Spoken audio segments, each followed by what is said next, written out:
20 años.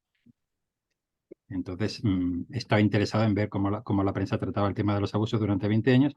Y lo triste es que, bueno, ha habido algunos estudios incluso de cómo cuando la prensa española e internacional en Occidente habla de información religiosa, pues no tengo ahora el estudio en la mesa, pero aproximadamente un 30, un 40, un 50% de las informaciones que salen sobre la Iglesia son sobre abusos, cuando evidentemente la mitad de las cosas que pasan en la Iglesia no son abusos, sino que es una cosa absolutamente marginal del submundo, digamos, criminal, y sin embargo está sobre representado en la prensa.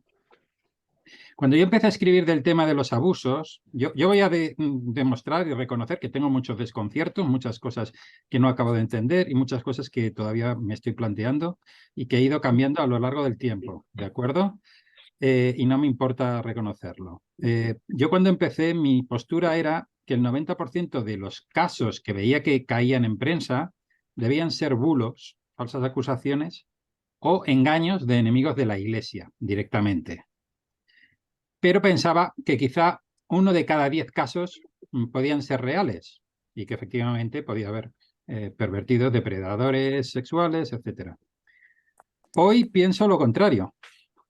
Pienso que el 90% de los casos que se detallan, ojo a esto, el 90% de los casos que se detallan son reales y sucedieron de verdad, y que un 10% son falsos. Matizo lo de casos que se detallan. Detallar son las 5 W del periodismo: quién, qué, dónde, cuándo, cómo.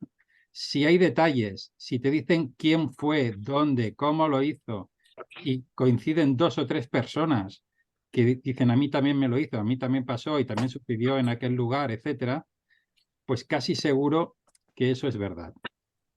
Pero que hay casos falsos, también es cierto, y probablemente el caso más famoso sea el del cardenal Pale en Australia, donde yo sospecho que la víctima sí que sufrió abusos, pero probablemente de otra persona que quizá ya había muerto, que quizá no podía pedirle una compensación, que quizá no podía hundir su imagen, que quizá era alguien de su misma familia, no lo sé, me lo estoy imaginando, ¿de acuerdo? Es como una hipótesis.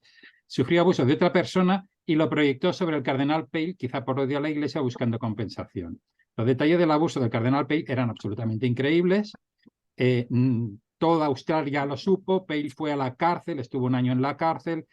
Si hubiera habido más víctimas y más casos, habrían salido, habrían perdido compensaciones, habrían visto que Pale ya estaba machacado, hundido, encarcelado, etcétera. No salió nada más, y al cabo de un año el cardenal Pale fue liberado por el Tribunal de Apelaciones porque efectivamente era increíble que se lo hubieran cerrado y era increíble que se hubiera dado crédito a las acusaciones de un único testigo víctima que decía cosas bastante increíbles. Pero como digo, hoy creo que estos casos, los casos falsos, son los menos. Yo no soy abogado, no sé de leyes, escucharé con mucha atención a la gente que sepa de leyes.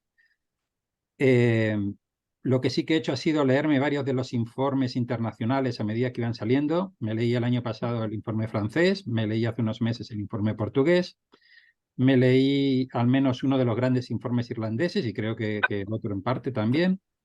Me leí el informe de Pensilvania, me leí el informe de Australia, miré un poco los casos polacos, que son peculiares porque dependen de informes de la policía comunista, y ahora el del defensor del pueblo. Hay que decir que el caso del defensor del pueblo luego va a detallar más las cosas raras del informe del defensor del pueblo, pero vamos a ver el contexto. Hay un caso que está investigando en Alemania. Digamos, la investigación que se hace en Alemania la ha encargado el Parlamento alemán. Y su encargo es que se investiguen los abusos en todos los ámbitos. Abusos a menores, ¿vale? Hablamos de abusos a menores. En todos los ámbitos. Incluye el tráfico de niños, incluye el ámbito criminal, incluye el ámbito familiar, es decir, en Alemania lo que encarga el Parlamento es que se investiguen todos los ámbitos, porque interesa qué sucede con los niños abusados en cualquier ámbito. Lo que pasa en España es que el Parlamento pide al defensor del pueblo que investigue lo que pasa en una entidad muy peculiar, concreta y única que se llama Iglesia Católica, y no investigue ningún otro caso. Entonces, esa es una de las peculiaridades. Luego tenemos el caso australiano. La Royal Commission australiana estudió lo que sucedía no solo en la Iglesia Católica, que solo hay como un 25 o un 30% de católicos en Australia, sino qué es lo que sucedía en todas las religiones. Y entonces estudió a los testigos de Jehová, estudió a los adventistas, estudió los episcopalianos, que son los anglicanos, que son la mayoría. Los anglicanos tienen clero casado, pero también tienen escuelas. Había más casos de abusos entre el clero anglicano o entre los adventistas y en alguna otra iglesia protestante con clero casado que entre los católicos en cuanto a porcentajes. Eso se podía saber porque estudiaron todas las religiones. Es verdad que en las sesiones dedicaron muchísimo más tiempo a los ponentes católicos y a los testigos católicos, y a las otras religiones se lo pasaron muy rápidamente por encima. Y la prensa hablaba casi siempre de la Iglesia Católica, pero la comisión investigó las distintas religiones. El caso irlandés, que fue de los primeros en salir, la investigación irlandesa, que hubo varias, la prensa continuamente hablaba de abusos, abusos, abusos. Pero yo cuando me leí el primer informe de los correccionales y hablaban de abusos, abusos, abusos, abusos sexuales, en realidad había pocos. Y abusos de violación, me parece que había 20. 20 en 70 años, a partir de 40, 50 correccionales. ¿Qué es lo que había?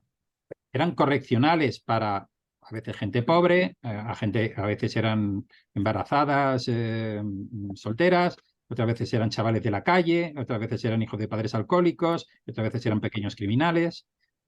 Todos acababan en un correccional que vigilaban un par de congregaciones especializadas en esto, pero vigilaban muy mal. Y lo que hacían es que los chicos mayores vigilaban a los pequeños, y muchas veces los mayores al crecer entraban en la institución como legos, y lo que hacían era simplemente ser como capataces de campo de vigilancia. Y entonces los mayores pegaban a los pequeños, más el alcohol. Entonces, abusos sexuales pero hubo pocos. Lo que había era palizas, palizas muchas, muchas. Y entonces a eso le llamaban abusos. Y en la prensa española decían, miles de abusos en Irlanda, en los correccionales católicos. Y tú imaginabas allí unas monjas o unos curas pegando, o sea, abusando de la gente, cuando en realidad eran gente de la calle que al cabo de 3 años de estar en un régimen como de internado violento pegaba más gente. Hay que tener en cuenta también que a la hora de presentar esto a la prensa, el primer dogma que la gente ha de entender es que, bueno, la gente en general no entiende de números, y los periodistas tampoco entendemos mucho de números.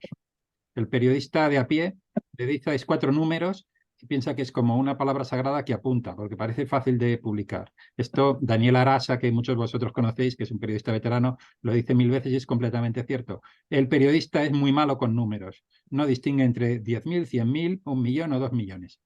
Entonces, a la hora de imaginar las cifras de lo que ha pasado en España, por ejemplo, hay que tener un poco de imaginación de números. La Iglesia española es asombrosamente grande.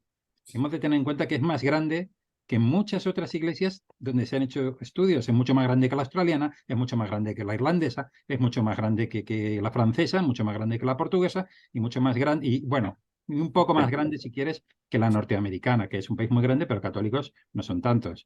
Entonces, hablamos de una iglesia, la española, que hoy tiene entre 1,2 y 1,5 millones de niños en sus colegios. Antes eran más, porque ahora hay pocos niños. Antes eran más. Y el porcentaje de niños en colegios católicos era más alto. Hablamos de una iglesia que tiene 23.000 parroquias. Muchas son de viejecitos en zonas de montaña envejecida y despoblada, pero otras muchas tienen una intensa vida de catequesis infantil. Si yo preguntara a alguien de la iglesia, a alguien de la oficina de estadísticas de la iglesia, si hubiera tal cosa, que no la hay, ¿cuántos clérigos ha habido en 60 años? Corregidme si tenéis el dato, pero a mí nadie me ha sabido responder. ¿Cuántos clérigos ha habido en España en 60 años para que yo pueda decir, pues mira, si ha habido 1000 abusadores y ha habido tantos cientos mil clérigos? Pues es que nadie me ha sabido responder esto. Igual que nadie me sabe decir cuántos millones de niños han pasado por las escuelas católicas en los últimos 70 años. Nadie se ha parado a hacer un cálculo de esto. Y llevamos 20 años escribiendo de estos temas. En España se lleva 20 años escribiendo de los temas de otros países, ¿no? Pero aquí ya llevamos bastante escribiendo. El país lleva 5 años dedicando 3 o 4 periodistas solo a esto, cosa insólita en cualquier tema periodístico, cosa que no sucede, excepto quizá en algunos escándalos políticos en el periódico El Mundo, ¿vale? Pero dedicar 4 o 5 periodistas durante 5 años solo a este tema, llamando, pidiendo que la gente escriba, que delate, que cuente todo lo que ha habido, que demuestre que algunos van a prisión o otros van a juicio. Y los datos que han reunido son bastante escasos. Ellos te dirán que son muchos, y es verdad que en números absolutos son muchos, pero ponlo sobre el contexto de los millones y millones y millones de niños que han pasado y que podrían contar su testimonio. La gente normal, yo pienso, o sea, mis lectores, yo digo, bueno, ¿y qué quieren saber mis lectores? Pues yo creo que lo que queremos es que nos digan si nuestros hijos están seguros hoy. Porque lo que la prensa intenta mostrar es que, cuidado, no lleves a tus hijos a la iglesia, que es un nido de pervertidos depredadores. O que al menos son unos inútiles detectando pervertidos depredadores. Bueno, yo tengo 2 hijos de 20 y 15 años, tengo una hija de 17, van a los scouts, van a catequesis de Life Team, van a retiros, van a campamentos de jóvenes. Yo quiero que estén seguros y seguro que todos vosotros queréis que vuestros hijos y vuestros nietos estén seguros, pero no solo en entornos católicos, también si van a centros deportivos, a jornadas juveniles o a centros de verano. Entonces, si veo que mi parroquia está tomando medidas, pero veo que el mundo civil no lo está haciendo, eso también habrá que denunciarlo. Y sin embargo, eso en la prensa apenas se tratan. Luego la gente lo que quiere es que le digan si hay muchos abusadores, si de verdad hay por ahí una epidemia y si se les puede localizar y detener o al menos mantener lejos de los niños. Esto es lo que la gente quiere que sepa. Porque hay más en la iglesia o hay más en otros sitios, se pueden detectar, pues tenemos al país escribiendo de muchas cosas, pero no de esto. Queremos, sí, que se ayude y que se compense a las víctimas reales, pero no solo a las de la iglesia. Cuando los obispos dicen, los obispos españoles, vamos a participar todos en un fondo para compensar a víctimas, pero no solo la iglesia y no solo a víctimas de la iglesia, a mí me parece razonable. Pero eso obliga a la sociedad a ponerse las pilas. Otros dirán, bueno, pero es que la sociedad no quiere ponerse las pilas. Bueno, pero alguien tendrá que empezar a presionar sobre esto, ¿no? Lo que está claro es que, aquí Miro entrará más en este asunto, pero hay fuerzas que en realidad lo que quieren es dañar a la Iglesia, convencer a la sociedad que la Iglesia es un nido de perversión y de abusadores, que se encubren y se ayudan unos a otros. Yo os digo que después de estos años revisando informes y haciendo noticias de esto, sí, estoy convencido de que la Iglesia a nivel mundial lo ha hecho bastante mal a la hora de proteger niños. No me refiero tanto al Vaticano, que, bueno, también, pero sobre todo a los obispos locales.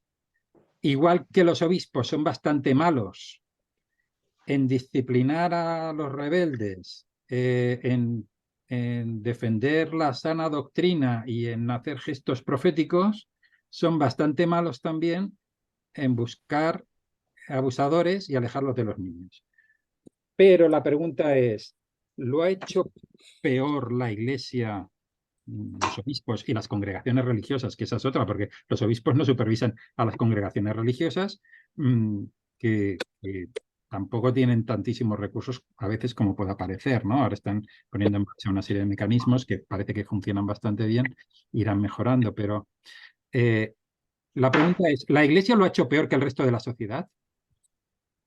¿Y qué sabemos del resto de la sociedad? Porque de la Iglesia llevamos 20 años viendo artículos, estudios, ensayos, pero del resto de la sociedad vemos poca cosa. Vemos casos anecdóticos cuando salen en la prensa. De hecho, en los últimos 20 años, la Iglesia ha empezado a aplicar muchas medidas de prevención, la que más la de Estados Unidos. Pero ojo, porque las medidas que se aplican en Estados Unidos no necesariamente son aplicables en Europa. Y en Europa chocaría mucho con nuestras leyes. Por ejemplo, vale, me quedan 4 minutos, ¿vale? De exposición voy a exponer un par de cositas. En Estados Unidos, en cuanto hay una acusación con cierto fundamento, que es un concepto un poco peculiar, pero ya el nombre del acusado se publica en las webs diocesanas, aunque esté muerto. Entonces, mi tío quizás fue un buen cura, pero alguien dijo que había hecho tal cosa y solo con eso ya está el pobre difunto en una lista en la web diocesana. Él no puede defenderse porque está muerto. Nosotros, la familia, tampoco vamos a dedicar dinero a defenderle. Ahí queda la acusación. O aunque sea un sacerdote muy anciano, o aunque niegue los hechos y esté en juicio, su nombre, en juicio civil o canónico, su nombre ya está difundido y publicado en redes sociales. Esto en Europa no se puede hacer, porque esto choca con nuestras leyes, el derecho al honor, la presunción de inocencia, la protección de datos, ¿vale? Hemos tenido varios obispos ahora diciendo que cuando les pedía datos el defensor del pueblo, ellos no podían darlo porque estaban en procesos civiles y por lo tanto no se podían dar esos datos por secretos de sumario. Y el defensor del pueblo responde, ustedes no colaboran. Y el obispo dice, no, pero si tanto le interesa, el nombre está en la prensa, busque en la prensa regional que ha salido en todas partes, pero yo por protocolos legales no puedo dar datos de una investigación en curso, porque eso es lo que pide la ley civil. Eso también hay que ver una diferencia entre lo que se lee en la prensa a nivel generalista y lo que los protocolos legales obligan. Bien, yo puedo decir, y luego tengo aquí, atención, porque este es el del otro día del País, sobre la Iglesia se resiste a pagar. A ver si deja esto. Bueno, no sé, bueno, ya os lo leo yo. La Iglesia se resiste a pagos millonarios por los abusos.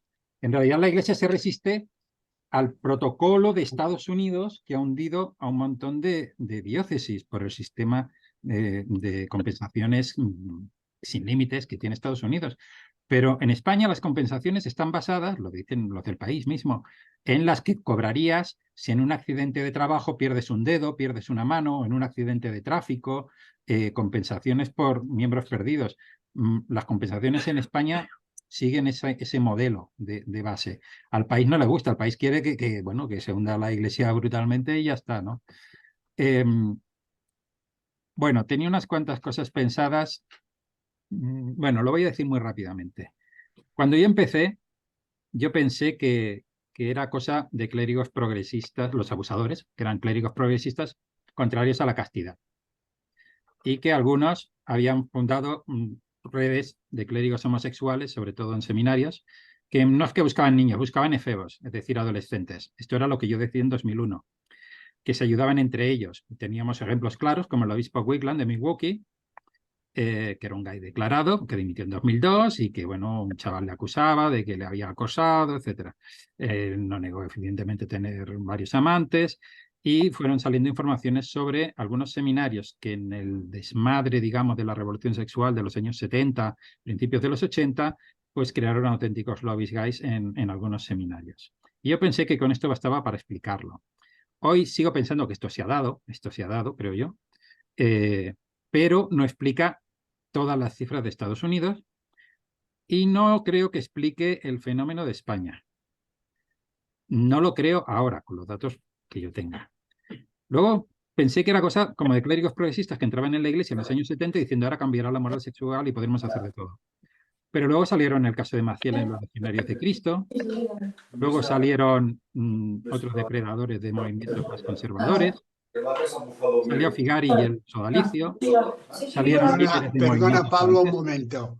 Os ruego que alguno de los que habéis entrado más tarde no tenéis el micro cerrado. Por favor, cerrad el micro. Sí, creo que es Ana.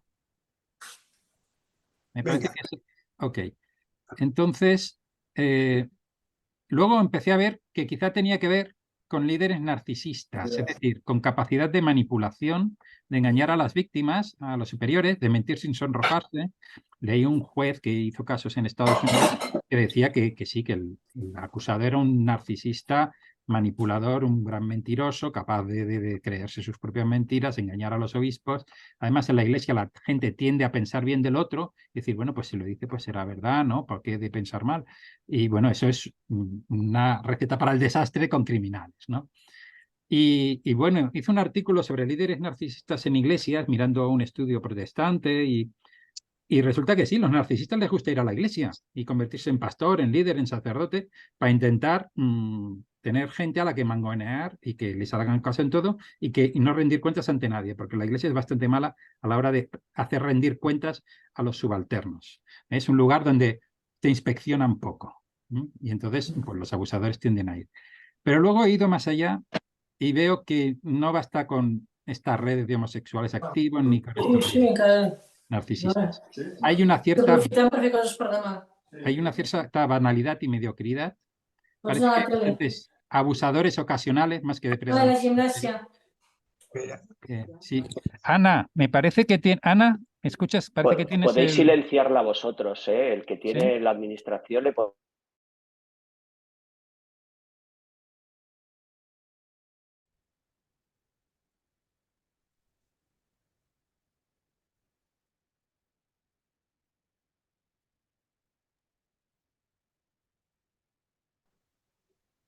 Vale, ¿ahora se me oye? Vale.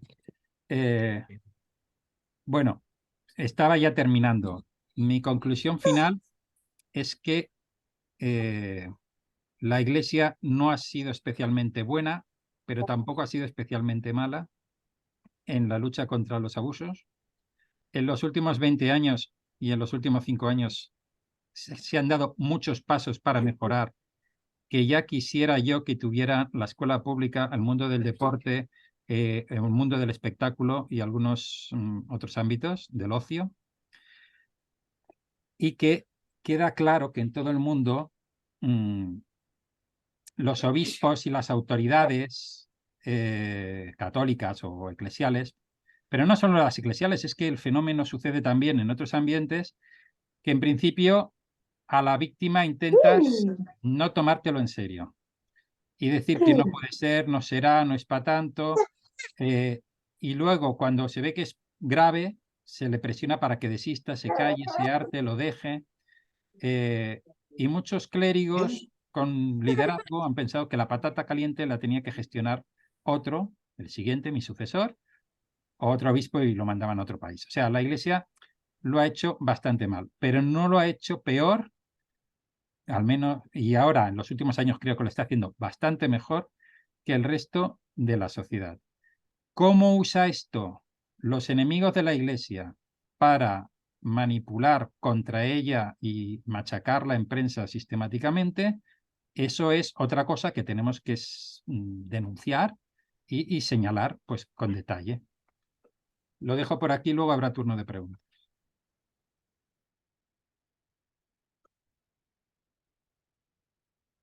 Muy bien, Pablo, pues gracias. Y vamos a la segunda parte de la sesión.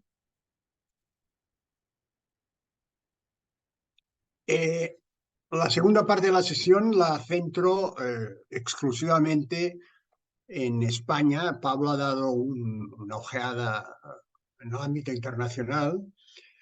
Por cierto, tenéis en el chat, tenéis la dirección de correo, porque a lo largo de esta exposición citaré una serie de documentos que hemos elaborado desde Christians, algunos bastante extensos, como el recurso de amparo ante el Constitucional, y si estáis interesados, pues escribid a esta dirección. También sirve porque hoy, por razones de tiempo y de tema, lo cerraremos, pero hay una segunda parte importante de esta cuestión que está referida a la hora hacia adelante, porque el informe del Defensor del Pueblo, como sabéis, será el objeto de debate y de atención por parte del Congreso de los Diputados. Y esto será un un periodo determinante.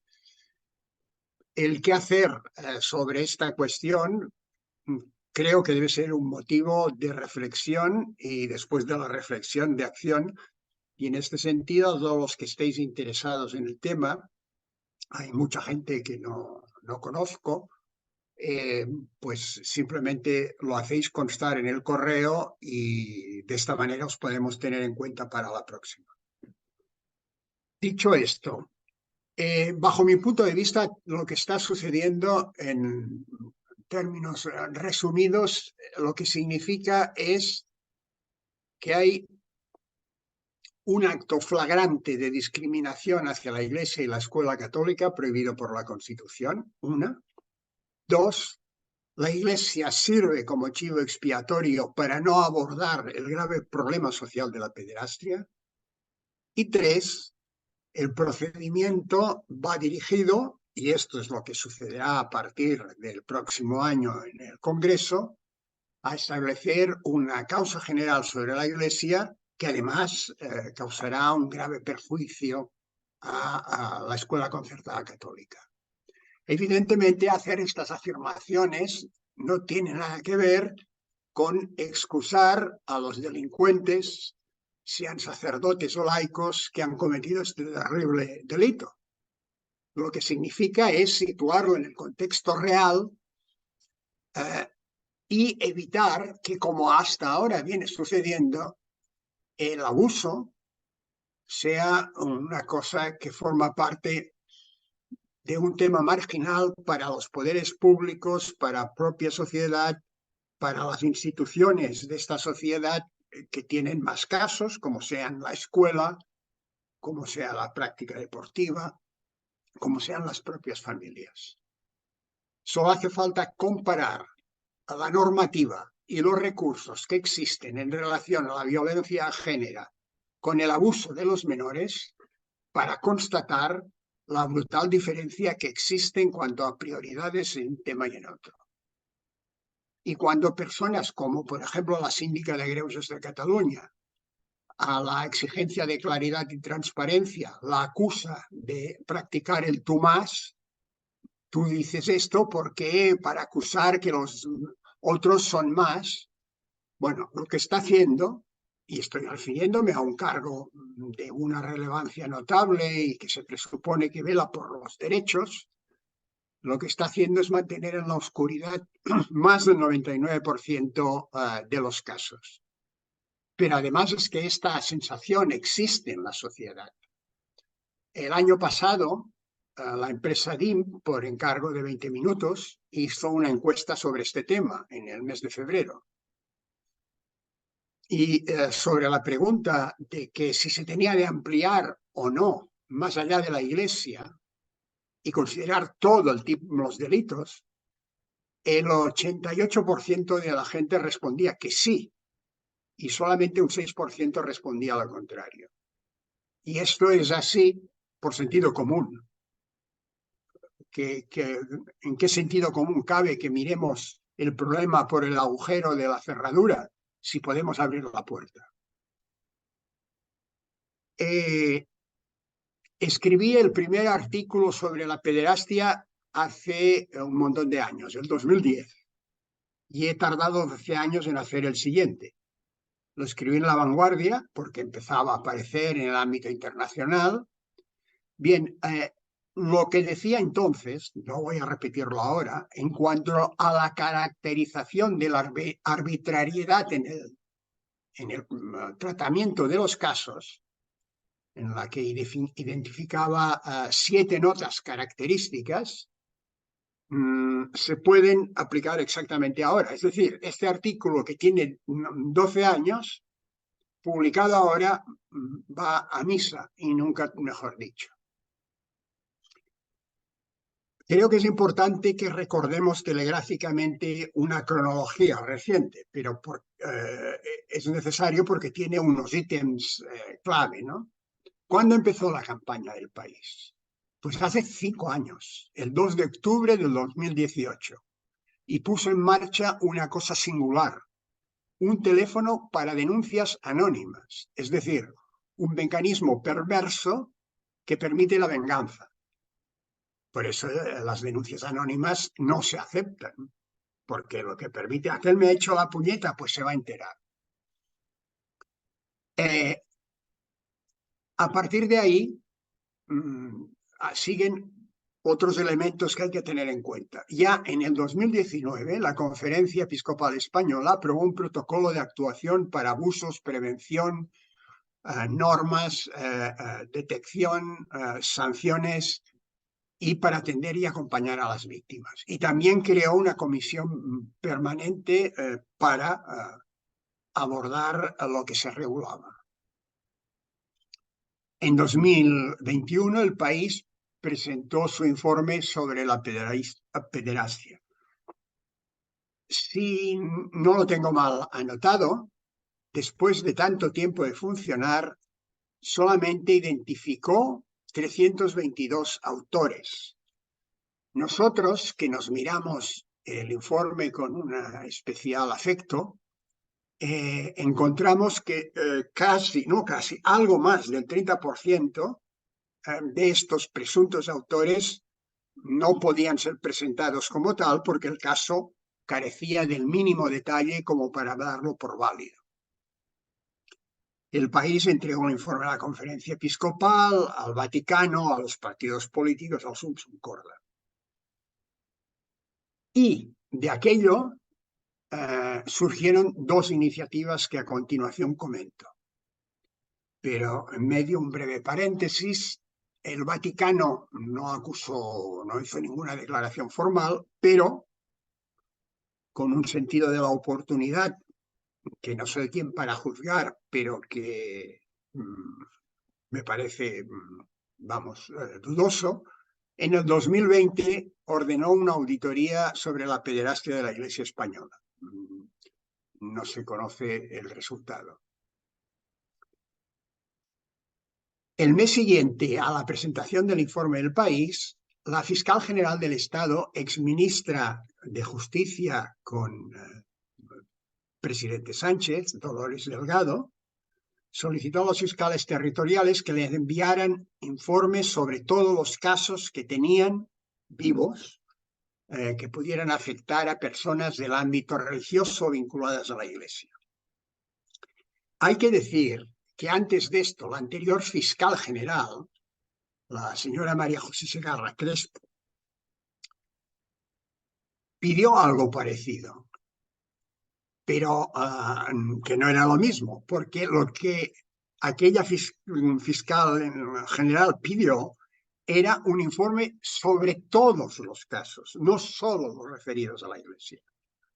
De aquel informe no se sabe nada y sobre el informe de la fiscal general del Estado apenas ha tenido recorrido. ¿Por qué apenas ha tenido recorrido? Porque solo consiguió 68 denuncias o querellas, que no quiere decir condenas, como es evidente, y esto representaba el 0,57% del total de las presentadas en los 2 últimos años. Y os pido que recordéis esta cifra, 0,57. Por tanto, la Fiscalía, en lugar de proseguir la iniciativa, si le interesaba tanto el tema del anterior fiscal general, cuál es la situación de la pederastia, qué tipología hay, qué casos hay, no. Cerró el foco, siguió la consigna del país y lo limitó a la Iglesia Católica.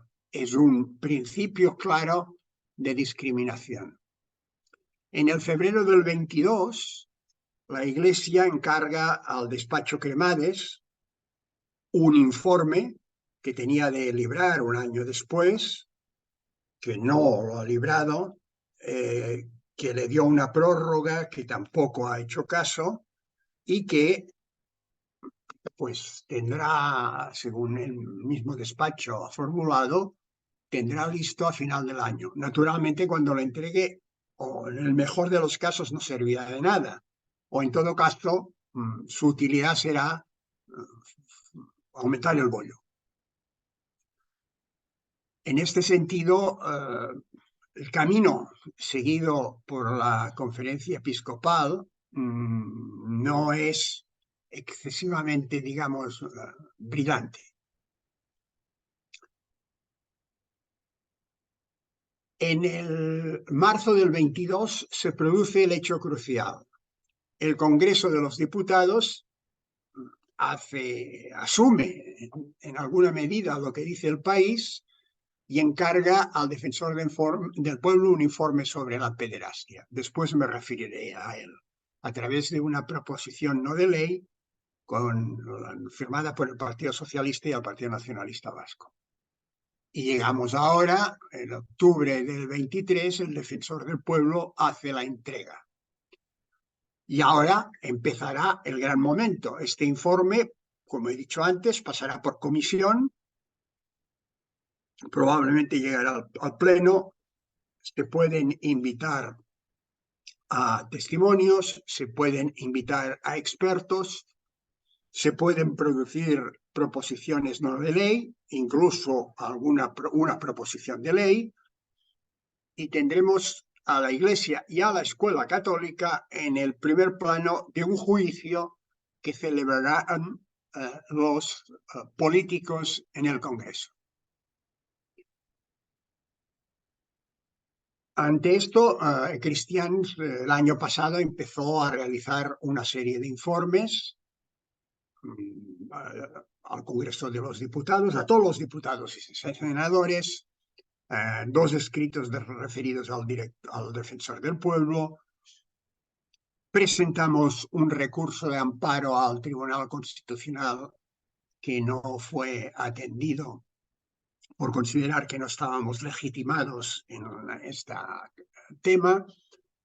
Hemos escrito anuncio al Papa, en fin, hicimos un largo recorrido de informes y de hacer llegar estos informes para que existiera conciencia de la arbitrariedad que se estaba acometiendo. Y esta arbitrariedad la concentro en los argumentos utilizados en el recurso al Tribunal Constitucional, que básicamente podemos resumir en considerar que el caso español es extraordinario, porque ningún otro país del mundo, un órgano de gobierno ha establecido que se investigue específicamente por este delito solo a la Iglesia Católica y a su contexto especialmente educativo. No hay ningún país, ninguno. O bien lo hacen con carácter más general, o bien cuando se trata de un informe sobre la Iglesia Católica, lo ha llevado a término la propia Iglesia. Por lo tanto, esto ya es una singularidad. Y esta singularidad se explica porque todos los países que tienen un Estado de Derecho tienen presente en este Estado de Derecho, nosotros lo tenemos en el artículo 14 de la Constitución, la no discriminación. Y una de las razones es no discriminar por razón de religión. Y en este caso, cuando el Congreso adopta por mayoría esta decisión, está discriminando. Está discriminando porque hay falta de razonabilidad en el hecho que se refiera solo a la Iglesia. Porque la selección de grupos y personas es en principio discriminador, porque significa un efecto de criminalización desde el momento que se aprueba la proposición no de ley. Todo esto lo protege la Constitución y las sentencias del Tribunal Constitucional. Pero además, en el caso español hay un hecho agravante. El 9 de marzo de 2021, Esquerra Republicana presentó una proposición de ley relativa a la prevención de abusos sexuales en centros educativos, porque consideraba, en su exposición de motivos, que existe un pacto de silencio en torno a este problema y que el abuso es generalizado y extraordinario. Esta proposición de ley, evidentemente, no se aprobó, no tuvo recorrido, pero tenía una característica que vale la pena recordar. Se refería a todo. Cuando el Congreso decide abordar este tema, el todo desaparece y queda reducido y concentrado en la escuela y en la Iglesia Católica. Hay numerosas sentencias del Tribunal Constitucional que no voy a referir por razón de tiempo, pero como mínimo de importantes son 4. Como ya he dicho antes, no hay ningún criterio de singularización que permita justificar esta aplicación solo a la Iglesia, ni por el número de casos, son mínimos comparados con el conjunto del delito, ni porque exista una impunidad mayor, al contrario, mal hecho o mejor hecho, la impunidad es menor en la Iglesia. Y esto además se percibe claramente en la cifra descendiente de una manera radical de los casos constatados de abusos, constatados por las instancias judiciales y por el propio informe del defensor del pueblo. Tampoco sirve para la prevención del delito de abusos sexuales en menores, porque al tratar solo una pequeña parte, distorsiona el fenómeno. Por ejemplo, y eso ya se lo advertimos al defensor del pueblo, y sus resultados demuestran que nuestra advertencia estaba justificada. Le decíamos, si usted hace lo que le han dicho, que no tiene ninguna obligación de hacerlo porque no tiene que obedecer a ningún mandato imperativo, resultará que la mayoría de estos delitos habrán sido provocados por personas que tienen comportamientos o pulsiones homosexuales y la mayoría de víctimas serán niños, cuando en la realidad la inmensa mayoría de víctimas son niñas o adolescentes, y así ha sido. Por lo tanto, no sirve este informe para la prevención del delito, ni mucho menos para la planificación y diseño de políticas públicas. Todo esto que acabo de enumerar son cuestiones tasadas que sirven para determinar si la fijación de un contexto muy delimitado, de un grupo de población muy delimitado, está justificado o no. En el informe que preparó para el recurso el abogado del Estado y exmiembro del Consejo de Estado, Manuel Silva, también recordaba que el artículo 9.3 garantiza la interdicción de la arbitrariedad de los poderes públicos. Los poderes públicos no pueden actuar de la forma que les parezca. Han de tener razones que fundamenten esta actuación. Y el Congreso de los Diputados no las ha tenido. Y el informe y el propio defensor del pueblo no los ha tenido. En esto coincide el informe que también nos preparó el vicepresidente emérito del Tribunal Constitucional, don Eugenio Gay, que consideraba que evidentemente se había producido una vulneración del artículo 14 en relación con el 16 de la Constitución sobre la no discriminación, y advertía en una serie de sentencias que esta no discriminación no solo basta que no sea evidente, sino que no puede ser tan siquiera ni con carácter difuso. Es decir,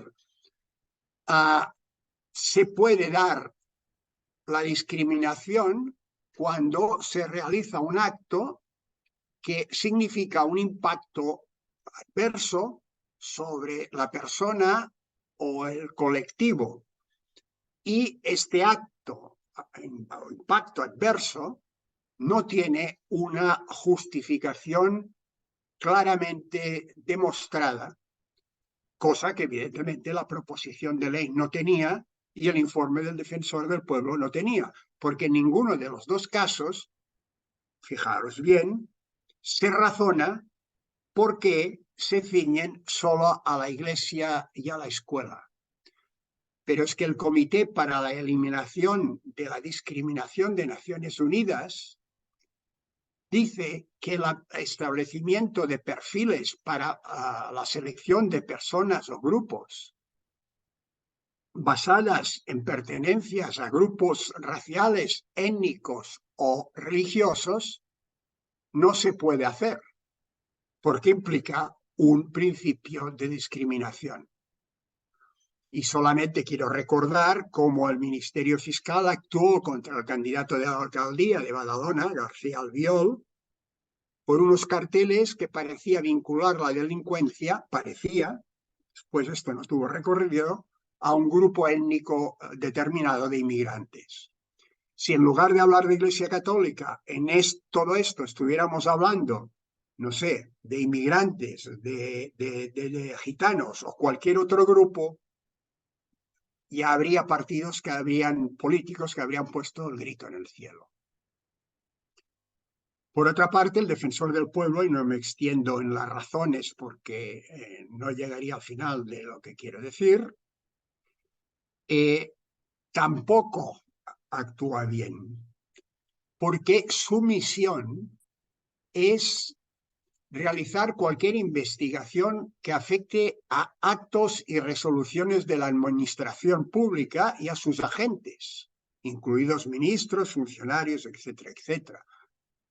Pero en ningún caso a la sociedad civil. Y la Iglesia Católica evidentemente no tiene la consideración de administración pública. En respuesta a nuestras dos cartas, el defensor del pueblo nos respondió en una extensa carta.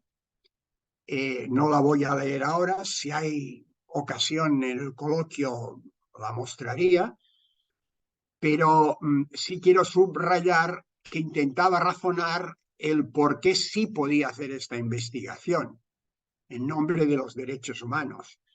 Después, este razonamiento, en el contexto del informe, ha desaparecido. ¿Por qué? Porque no tenía fundamento. Y vayamos a un punto crucial. El peso del delito de pederastia en la Iglesia. Sabemos, como mínimo desde 1994, que el 23% de las niñas y el 10% de los niños, en un primer estudio hecho por el doctor Félix López, catedrático de Psicología de la Sexualidad de la Universidad de Salamanca, han sufrido algún tipo de abusos. Este es un dato que después se encuentra en otro estudio de 1995, ceñido al País Vasco. Este es lo que recuerdan. Y aquí las cifras son menores, 14% en las mujeres, 9,7%, digamos 10%, entre los hombres de la población universitaria de la Universidad Vasca. Bueno, esto que se conoce ha tenido continuidad en distintas referencias, pero nunca mereció ninguna atención. Hay que decir que el estudio de entonces, que el que cito del 94, fue encargado por el Ministerio de Asuntos Sociales, o sea que por lo tanto el Estado tuvo un conocimiento de este hecho. En el 2015, el diario de Valladolid detallaba que las cifras de menores de edad que fueron víctimas de delito eran 3.364. Retengan esta cifra, 3.364. El País, en la única ocasión que ha hecho una información a fondo de la pederastia en general, fue en el año 2017. Es decir, la última información la hizo antes de empezar su campaña contra la Iglesia. Y partía de un informe sobre delitos contra la libertad sexual elaborado por el Ministerio del Interior. Constataba que las víctimas eran prácticamente casi la mitad de los casos de abusos sexuales y que desde el 2012 registraban un incremento del 30%. Y decía este artículo, según estos datos de este informe, que 1 de cada 5 menores era víctima de abusos o agresiones sexuales. Bueno, el País sabía esto en 2017. Después, la pregunta al periódico es ¿por qué se olvida de este inmenso escándalo y se concentra en un mínimo, porque en el 2017, en el 2018, en el 20, en el 15, en el 14, en el 13 y una década más atrás, prácticamente no hay casos de abusos generados por sacerdotes, por personas consagradas. Pero hay muchos, como acabo de mostrar con estas cifras, y el país es consciente de ello. ¿Por qué se olvidan de esto un año después y se concentran solo en la Iglesia y la escuela católica? De la misma manera que el Estado se olvida de lo que él mismo ha encargado. Estas preguntas sobre estos grandes olvidos son importantes y tendrían de ser formuladas públicamente y reiteradamente. Después hay el estudio de ANAR, que es muy conocido, que estudia el periodo entre el 2009 y el 2019. Por cierto, que entre las personas de escasa memoria en este tema está el señor Gabilondo, porque él, en su vida anterior, quiero recordar que fue ministro de Educación.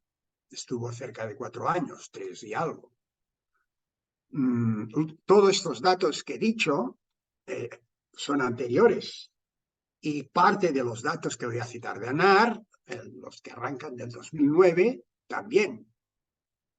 Bueno, en su periodo de ministro de Educación no hizo el más mínimo caso a este problema. ¿Por qué cito esto? Primero, porque hay que recordarlo.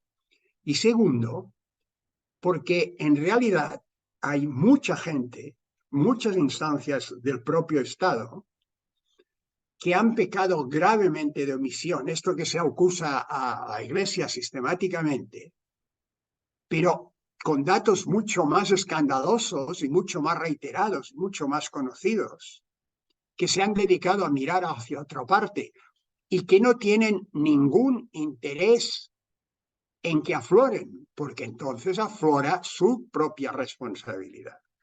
De aquí que la Iglesia, y ella contribuye con un proceder un tanto equivocado, sea el chivo expiatorio que permite esta ocultación del problema y de los grandes responsables.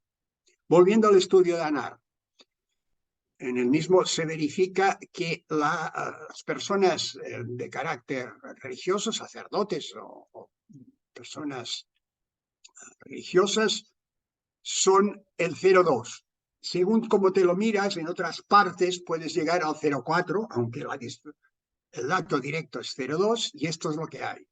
Recuerden que antes he hablado del 0,56, aquí el 0,2, 0,4, que en el informe del Defensor del Pueblo sale un 0,6 en relación al personal religioso. Nos movemos, por tanto, en órdenes de magnitud que tienen sentido, aunque no sean iguales, y que se mueven en estos orden de cifras, que están lejos de llegar a la unidad. Y esto también hay que retenerlo.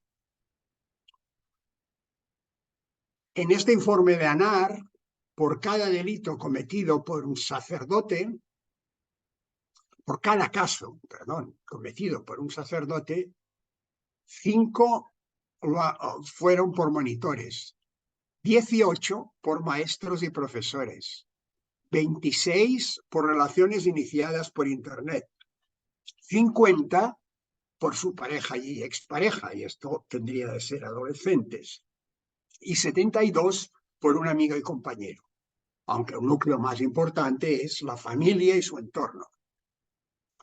Bueno, pero no nos interesan ni los monitores, ni los maestros y profesores, ni lo que está sucediendo por Internet, que es un escándalo, ni este tipo de relaciones de pareja entre gente muy joven que termina en abuso, ni lo que sucede en relaciones de amistad que también, entre menores, que también, o adultos, que también terminan en abuso. Solo nos interesa el caso singular del que es sacerdote o el que trabaja en un ámbito eclesial.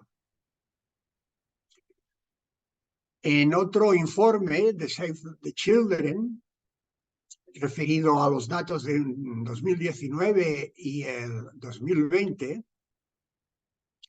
señala que en el 2019 se produjeron 6.153 denuncias, 6.153. Y en el 2020, 5.685. Bueno, son muchas. Miro, te aviso con el descaro que permite la amistad, que ya llevamos 1 hora. Vale, lo haces bien, porque a pesar que tengo un cronómetro aquí que me marca el tiempo, en mi cronómetro me salen 21 minutos y 52 segundos, o sea que has hecho bien. ¿Qué significa esto? Significa que en 2 años se han producido cerca de 12.000 denuncias. ¿Qué presencia tiene de personas de ámbito religioso? Bueno, ya lo hemos visto antes, las que he cantado, cuando me refería a la Fiscalía. Pero es que si nos ceñimos al informe del País, aparecen en las últimas décadas solo 14. Por consiguiente, ¿de qué estamos hablando? De nada. No me da tiempo, después de la dura advertencia de Pablo, de entrar en el detalle de por qué el informe y sobre todo la encuesta del Defensor del Pueblo no sirve para cuantificar nada. El propio informe lo dice, aunque nadie se acuerda porque no se lo han leído la mayoría. En la página 36 dice: este informe no puede ser utilizado para establecer cifras sobre los casos, y lo reitera. Pero es que además, en el caso de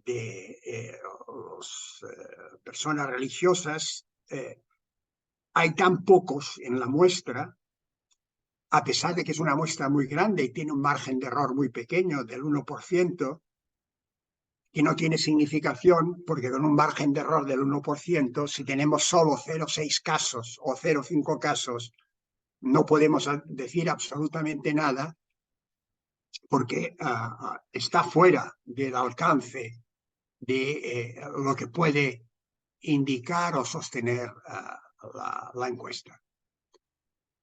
Voy a terminar señalando solo 2 hechos.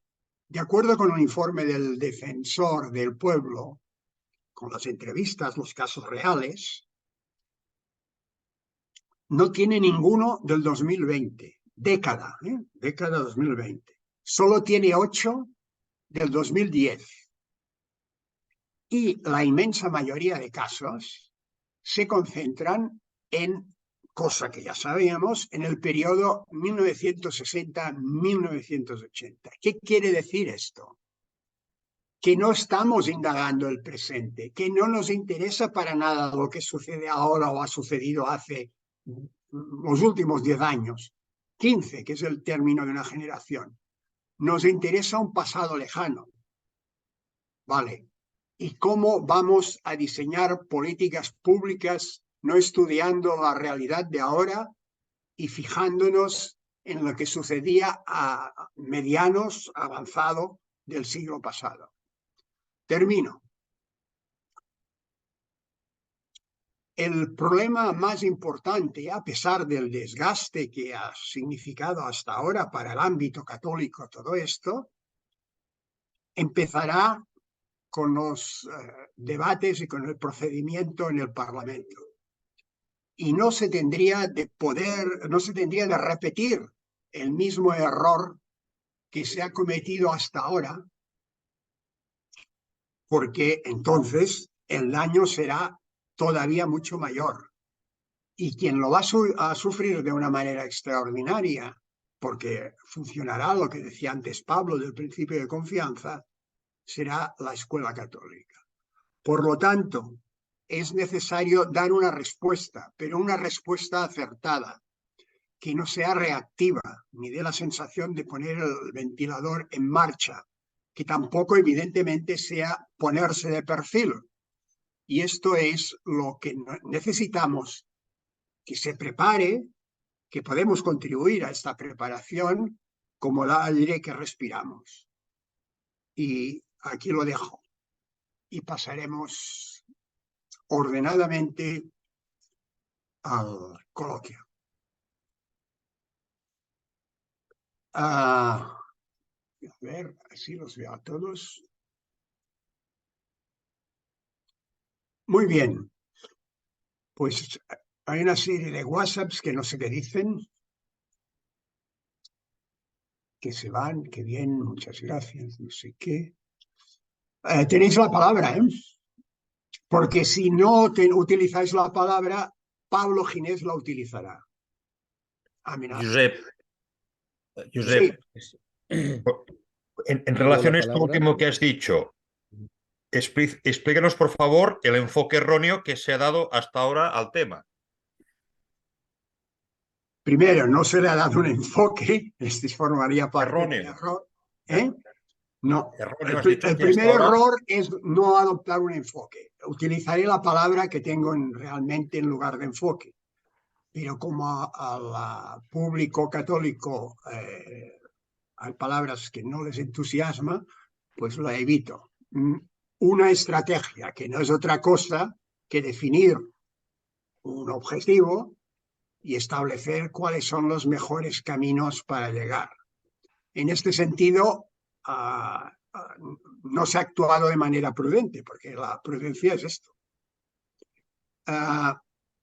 Lo único que se hizo fue encargar un informe sin suficientes garantías a un despacho, muy bueno, desde el punto de vista del derecho, y ya está. Y hasta el final, hasta que la pisonadora no ha pasado por encima, por ejemplo, no hicieron nada para salir del foco. Este es un problema generalizado de la Iglesia. Es decir, no puede ser que durante 30 años la estén machacando en el tema de la pederastia, ella vaya haciendo cosas, las acierta, no las acierta, pero vaya haciendo cosas, prácticamente nadie más haga nada, y que ella no salga con algo que es muy importante, con un principio de denuncia para proteger, el Evangelio dice, al huérfano. Bueno, en este caso no es exactamente el huérfano, es el niño o la niña abusado en una sociedad que tiene en esta práctica una costumbre extraordinariamente extendida. Esto, la Iglesia no ha de actuar ni a reacción, no ha de esperar lo que le viene encima, ha de definir, fundamentada en su misión en este mundo, qué es lo que ha de hacer ante estas cuestiones. Y evidentemente no pasa solamente por un acto defensivo. Si lo hace mal y tarde, pues entonces le pueden acusar de que está diciendo, no, es que vosotros más. No, ha de mostrar con racionalidad y con transparencia cuál es la situación de nuestra sociedad, cuáles son las omisiones del Estado. Esto es un deber moral, no ya religioso, que también, sino moral. Josh, creo que habías pedido la palabra, a ti te veo, a otros no os veo. Sí. ¿Me oyes bien? Sí. ¿Se me oye bien? Sí. En septiembre hubo en Flandes, en Bélgica, una serie de 4 episodios en la televisión pública sobre abusos de clérigos y es una serie realmente extraordinaria, porque uno podría pensar, bueno, pues la televisión pública va a ir a por la Iglesia una vez más. La serie fue bastante transparente y básicamente fue dejar hablar víctimas. Y me sorprendí mucho de que había víctimas hasta de los años 40, 50, por ahí. Y salió también un aspecto de que los pagos a las víctimas pues es un arma de doble filo, porque hay gente que se siente pues reconocida con un pago así, pero otras no. O sea, hay gente que dice, ahora soy además prostituta. O sea, no es fácil. Y luego hay también un problema haciendo autocrítica, ¿no? Hacia nuestra iglesia, que una cosa es un abusador no clérigo que tiene las ideas equivocadas, pero es coherente. En cambio, un clérigo, pues es un hipócrita y el daño por esta hipocresía es bastante mayor aún, porque uno podría ser víctima de una persona no creyente y que, bueno, pues esta persona pues me abusa, digamos, pero es coherente al menos. En cambio, de un clérigo pues se entiende que va a proteger a los niños.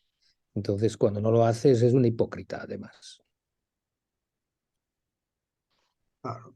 Gracias, José. Javier Gonzalo. Sí, buenas noches y enhorabuena. Buenas noches. Me sorprende gratamente lo que nos habéis explicado porque es conocimiento que a nivel católico es importantísimo tener.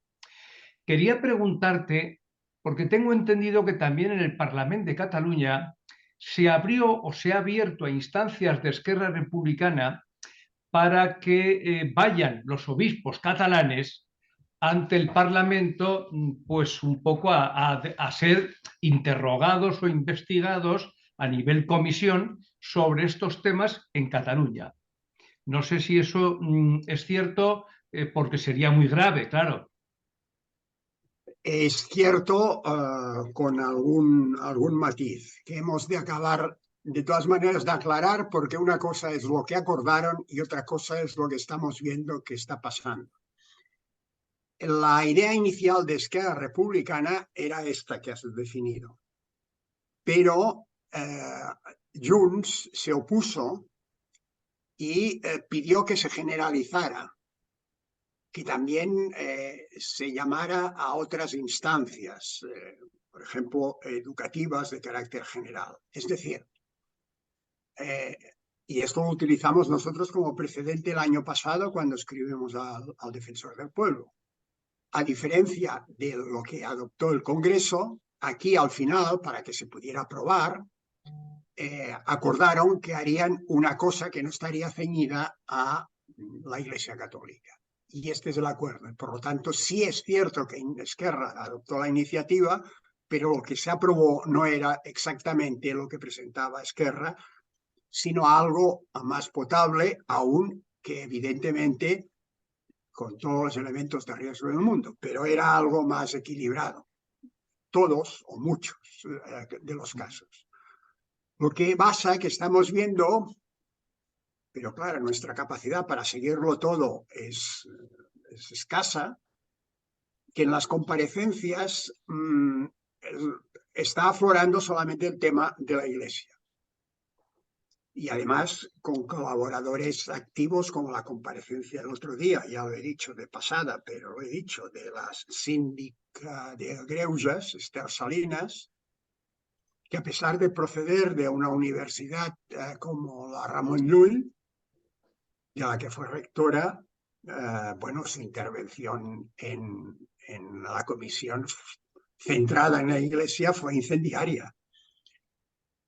Bueno, veremos si también podemos llegar aquí, pero claro, lo que sería de agradecer sería que la propia ámbito de la Iglesia, no hace falta que sea directamente, que gente vinculadas a las organizaciones católicas, a los movimientos, también prestara atención a este problema, porque no es una cosa solo de unos. En realidad nosotros no tenemos ningún problema directamente, pero o sea, no se puede estar en tantas guerras de esta dimensión al mismo tiempo una sola organización. Por lo tanto, desde aquí levanto la mano diciendo, venga, vayamos todos en unión. ¿Consideras, defendiendo- ¿consideras favorable el que a nivel individual, como católicos, podamos ir enviando cartas a los periódicos? Porque claro, en fin, salvo Manel Silva, que es un jurista de muy reconocido prestigio, pues el resto no llegamos a su altura. Y claro, no tendremos argumentos para acudir a grupos políticos o no se nos considerará. Pero ¿crees que sería bueno hacer cartas a los periódicos defendiendo la falsedad de estas noticias y de la precariedad del informe del defensor del pueblo, que como tú decías, ministro de Educación, y no hizo nada en esta materia, ¿no? No sé si eso es prudente o no. Hombre, y tanto, yo creo que es necesario que cualquier católico se convierta, cualquier persona que esté en contra de la pederastia, ¿no? Sea un agente activo, diciendo lo que tú dices y con un argumento de fondo. A ver, ¿dónde estamos mirando? Ya, dejemos de mirar por el agujerito, a ver quién abre la puerta y nos enteramos de lo porquería que hay ahí detrás, ¿no? Esto sería importante. Y también sería importante actuar más unidos porque esto genera sinergias. En este sentido, reitero lo que he dicho antes, tenéis un email, un correo de Cristians en el chat, es el primero de las entradas en el chat, por si queréis solicitar los textos que hemos hecho, los informes que hemos hecho, 1, 2, el que sea, para poder argumentar con mayor conciencia. Y también porque si estáis interesados en ser cristianos activos en este tema, digáis, mira, para lo que pueda servir, aquí estoy, porque es evidente y no es un tópico que la unión hace la fuerza. Y de ahí que todo lo que sea apuntarse.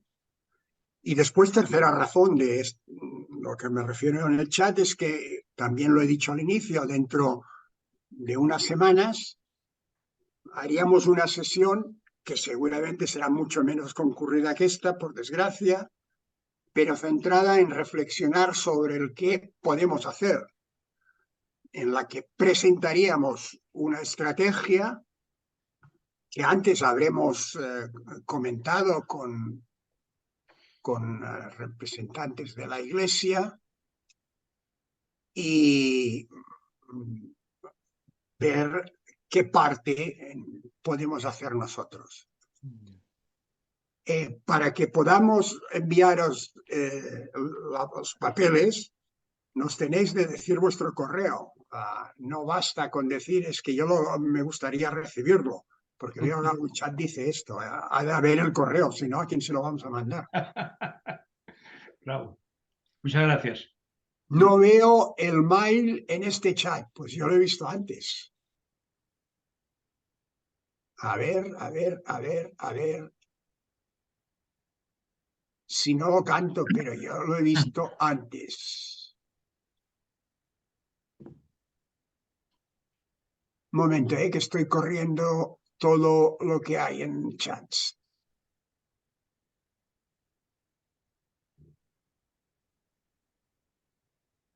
Bueno, sí, está al principio de todo. Está en una anotación de las 18:18, o sea que hasta que no llegues a las 18:18 no has llegado al sitio que conviene. De todas maneras, el correo es muy fácil, ¿eh? Es secretaría@e minúscula _medio cristians.net. Un clásico, vamos. Esto no es una dirección, esto es un clásico. Más intervenciones. Pau Sant Feliu. A ver, 4 puntos. 1. La ANAE, esta esta entidad que hizo esta encuesta, ¿cómo se llama exactamente? Digamos, ANAR es una fundación. Fundación ANAR.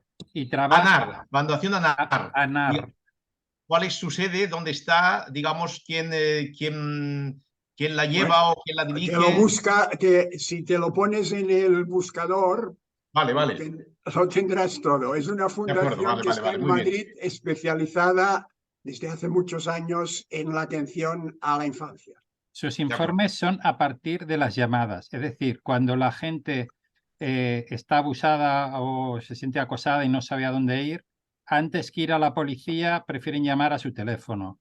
Llaman a ese teléfono y allí les escuchan, toman nota y dicen, pero ¿quién es? ¿Tu novio? ¿Es tu tío? ¿Es un hermano? ¿Qué está pasando? Toman nota y levantan. Entonces, las cifras que dan es de gente que dice ser víctima o a veces de gente que dice que ha visto que está cometiéndose eso. Y con eso hacen sus estudios, ¿vale? Por lo tanto, no es estadístico, es datos a partir de personas que llaman diciendo que están sufriendo el problema.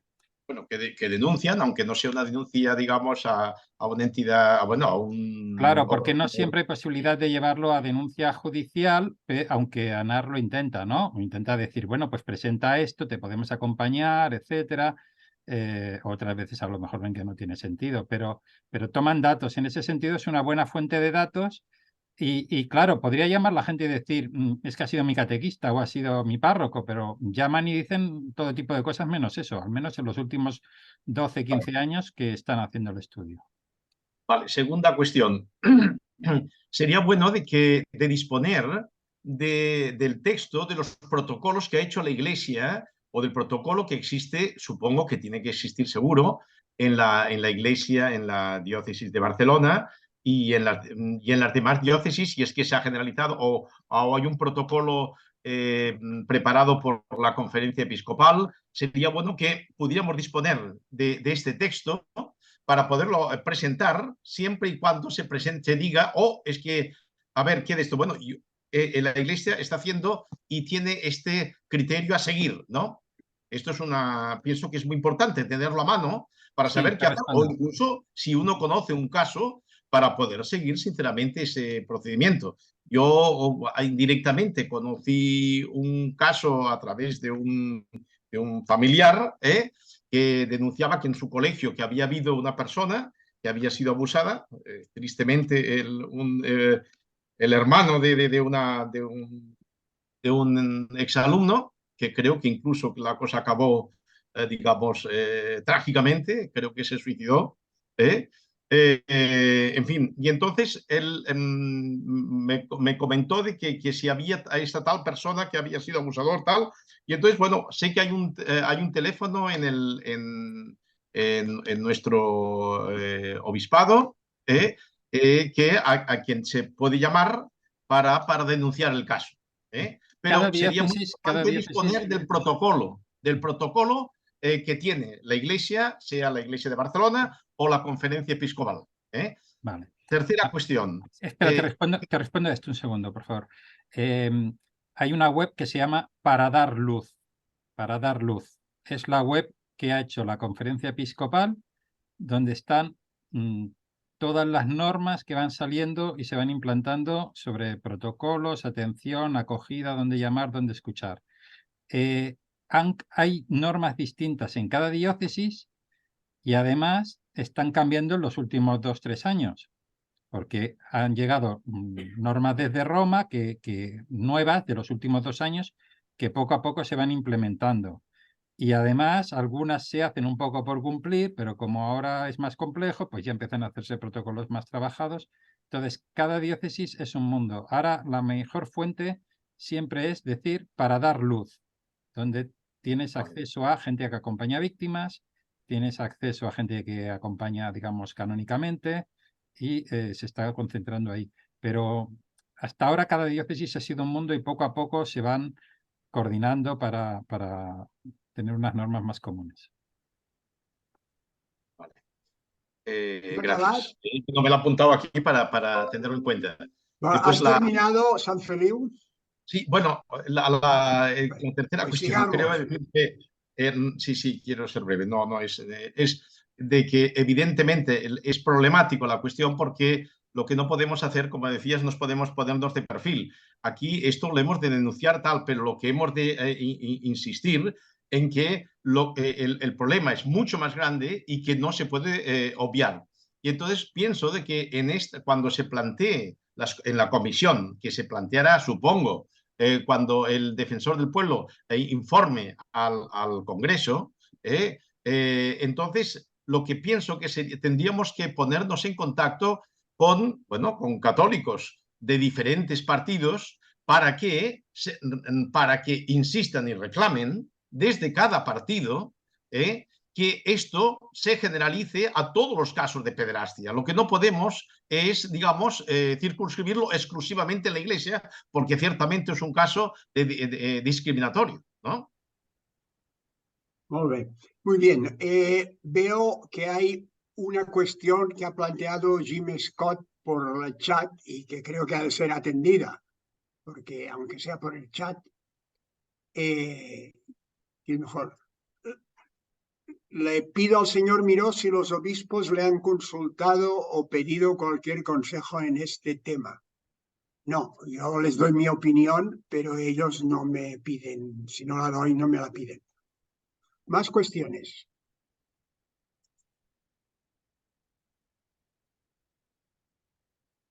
Yo quería aportar algo en el sentido, no tanto de una estrategia que no me veo capacitado para marcar una estrategia global, pero quizás apuntar algún aspecto. Por ejemplo, no tanto de los obispos, sino qué podemos hacer nosotros, cada uno de nosotros. Alguien decía antes, si escribir cartas y demás, ¿no? Por ejemplo, algunos elementos a tener en cuenta. Ir resaltando con mucha frecuencia el hecho de que la mayor parte de los abusos que hubo, recientemente son pocos, era de religiosos, sacerdotes homosexuales. Entonces, esto hay que recordarlo sistemáticamente, porque una sociedad que promueve la homosexualidad sistemáticamente, resulta que para esto no la cita. Y eso vale la pena irlo recordando de vez en cuando. Después ir viendo lo que habéis dicho de todos los casos. Y el punto 1, muy reciente, que salió concretamente los días 9 y 10 de este mes, hace 3 o 4 días, en el Valle d'Hebron, de Barcelona, dieron los datos de que atendieron durante un año 314 casos de niños que han sufrido acosos, de los cuales el 80% eran abusos sexuales. Claro, aprovechar ese tipo de datos que son genéricos, que son básicamente de toda la sociedad, para dar a conocer que lo de la Iglesia es una minoría, porque sabemos que son casos muy puntuales. Y otro aspecto, yo creo que cuando salga el informe Cremades, que lástima que no haya salido antes, pero en todo caso quizás aprovechar, porque puede ser un elemento de contraste, no sé lo que saldrá, pero seguro que los datos tendrán poco que ver con lo que ha dado el defensor del pueblo, mucho más las extrapolaciones que han dado. Por tanto, las extrapolaciones que se han dado. Por tanto, puede servir porque creo que podrá mostrarse algo más serio que lo que ha hecho el defensor del pueblo. No, yo no confiaría demasiado en que cuando salga el informe Cremadas sea de una gran ayuda. No confiaría demasiado. Ojalá me equivoque, ¿eh? Ojalá me equivoque, pero la impresión es que no confiaría, primero por el momento en que saldrá, y después porque ya veremos lo que hay dentro.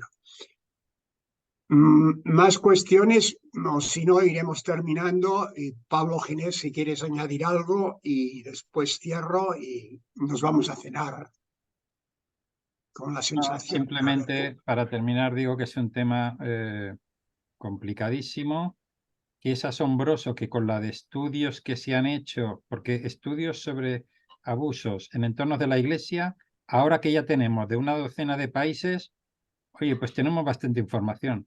Pero estudios sobre abusos más en general, o en el mundo del deporte, o en el mundo del ocio, o en el mundo de la enseñanza pública, de eso no tenemos. En España tenemos una docena de universidades católicas que tendría que hacer algún día una lista de cosas que deberían estudiar y que nadie estudia. Y desde luego los enemigos de la Iglesia no lo van a estudiar. Entonces, y las universidades católicas tampoco se ponen, Resultado, que estamos siempre trabajando con datos, digamos, del enemigo, ¿no? En fin, todavía queda mucho por investigar y por publicar, y Miró se ha quedado asombrado cuando repasaba su artículo del 2002, dices, no, del 2011, 2010, yo cuando repasaba mi artículo del 2001, dices, con todo lo que ha llovido deberíamos saber mucho más, y sabemos algo más, pero menos de lo que querríamos. Y lo que ha dicho Miró es que el estudio que ha citado Miró es de los 90 sobre prevalencia de abusos en toda España. Y han pasado 30 años y no tenemos más estudios sobre prevalencia de abusos a menores, digamos, medianamente serio, hecho por sociólogos y con una buena... O sea, el tema no interesa excepto para atizarle a la Iglesia, y eso es lo que tenemos que denunciar. Vale, pues vamos a terminar. Yo, en la línea de Pablo, quiero remarcar lo siguiente. No, Pau, vamos a terminar, ¿no? Son las 1:30. Quiero remarcar lo siguiente. Es necesario preguntarnos por qué un hecho que formalmente es tan escandaloso como el abuso de una niña o de un adolescente tiene este silencio generalizado y esta falta de atención de los poderes públicos, de las instituciones, de los partidos políticos. ¿Por qué? Porque los hechos que suceden siempre tienen un porqué. Y esto es una cuestión que hemos de hacer aflorar. ¿Por qué se ignora? Lo he dicho al inicio. Si comparamos la violencia contra la mujer, que es grave, con la violencia contra un niño y una niña, pero una violencia además de carácter sexual, que todavía es más grave. Son dos mundos de atención, de importancia, los medios de comunicación. ¿Por qué sucede esto? Porque la respuesta a esta pregunta nos dará parte de la estrategia. La respuesta a esta pregunta nos dará parte de la estrategia. Y después hemos de pensar también en términos prácticos, inmediatos. Por ejemplo, ¿por qué este debate se ha de circunscribir solo al Congreso de los Diputados y en relación al informe del Defensor del Pueblo?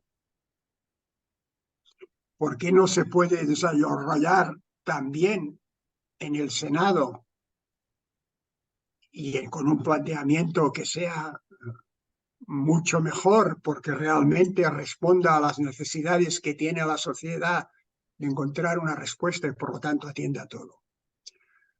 Bueno, todo eso es lo que tendríamos de madurar y darles vueltas. Yo os invito a la próxima sesión, que no sé cuándo será, en la que entraríamos en este terreno. Mientras tanto, haced lo que os parezca que podéis hacer, apuntaos a formar parte de un grupo que trabaje en esta tarea, transformémonos en agentes activos de un escándalo terrible, que es una doble injusticia ante las víctimas, en primer término, y después ante la Iglesia y la Escuela Concertada Católica, que si no se pone las pilas, porque tampoco se las ha puesto, cuando hayan hecho el repaso en el Congreso a finales o antes del año que viene, tendrá serios problemas con determinadas demandas que le desaparecerán por falta de confianza de los padres. Señoras y señores, pues encantado de haber compartido la sesión con todos vosotros. Gracias a Pablo Ginés, que es uno de los mejores periodistas especializados en religión y sin especializado. Es un buen, 3 veces bien periodista. Pues hasta la próxima. Gracias.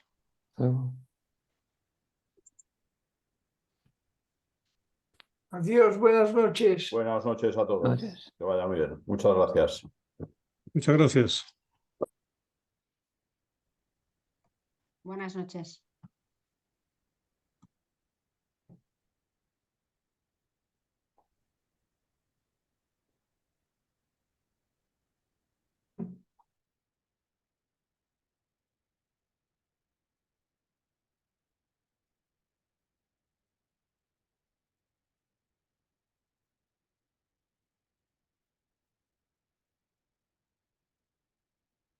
Adeu.